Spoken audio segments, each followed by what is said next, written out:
Robert Donwey walks into the courthouse on a rainy Tuesday morning. He notices several worried families sitting on a worn wooden bench in the hallway.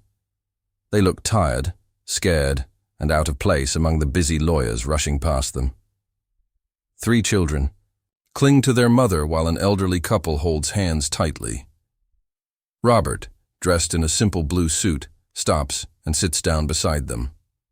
"Is everything okay?" he asks gently. An elderly man with weathered hands introduces himself as Mr. Garcia and explains their situation. "Judge Wilson is trying to force all of us out of our homes at Pinewood Apartments to make way for a new luxury shopping mall," he says, his voice trembling slightly. "We've lived there for 20 years. My wife and I raised our children there."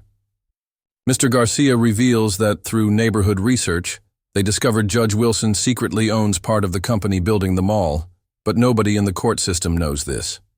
The families, mostly service workers and retirees on fixed incomes, can't afford lawyers and have been representing themselves. Each time they try to present their evidence about the judge's conflict of interest, he dismisses them and threatens them with contempt of court. "We have nowhere else to go," a young mother adds, "and nobody seems to care." Robert frowns and sits down next to them, his eyes showing genuine concern. "That's not right," he says firmly. "Everyone deserves fair treatment in court, especially when their homes are at stake." He pulls out his phone and scrolls through his contacts until he finds the name he's looking for. "I have a friend named Sarah Chen who specializes in housing law. She's one of the best lawyers I know." The families look at him with a mixture of hope and doubt as he makes the call. "Sarah, it's Robert. I'm at the downtown courthouse and I need your help with something important," he explains, walking a few steps away to describe the situation in detail. After a 5-minute conversation, he returns to the group with a small smile. "She's canceling her meetings and will be here in 30 minutes. Don't worry about the cost. Sarah often takes cases like yours pro bono." The families exchange cautious glances, afraid to believe that things might actually change. "Why would you help people you don't even know?" asks a teenage boy sitting beside Mr. Garcia. Robert sits back down and thinks for a moment. "Because I've been fortunate in my life, and with that comes responsibility. When you see something wrong happening right in front of you, you have 2 choices. Look away or do something about it." The next day, Robert and Sarah enter the crowded courtroom together.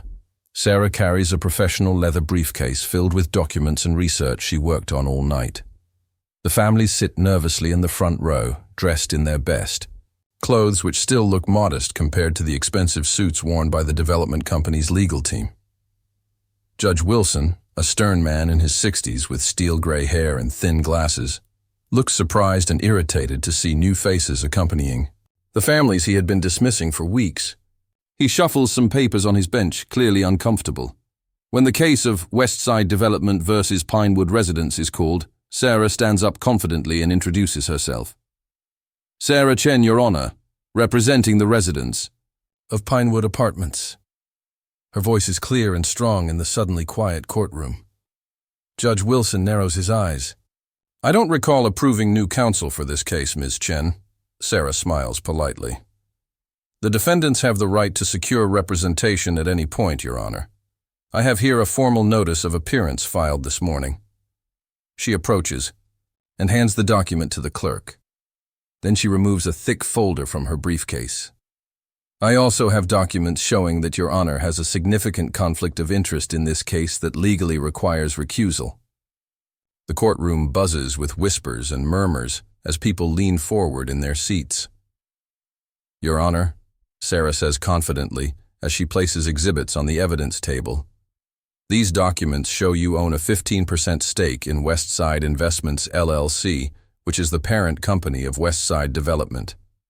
You should not be presiding over this case according to Judicial Ethics Code, Section 170.1. She hands copies to the court clerk and the opposing counsel. Judge Wilson's face turns deep red. He pounds his gavel repeatedly as the murmuring in the courtroom grows louder. "Order! Order in my court!"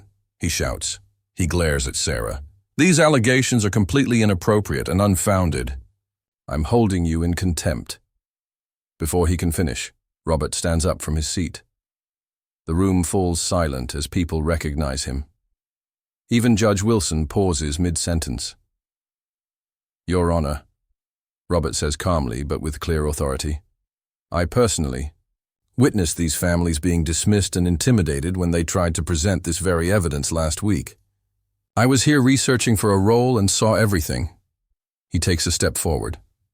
"Everyone in this room deserves justice, not just those with money and power. These documents are public record. Sarah simply did the research the court should have done." Other people in the courtroom begin to nod and murmur in agreement. A reporter from the City Tribune, who happened to be there researching another case, starts taking detailed notes, her interest clearly piqued by the drama unfolding and the celebrity involvement. Judge Wilson's clerk whispers something in his ear, showing him a section of the judicial code on her tablet. Judge Wilson has no choice but to step down from the case. A new judge is assigned who reviews the case fairly. The families are allowed to stay in their homes, and the mall plans are changed to avoid their neighborhood.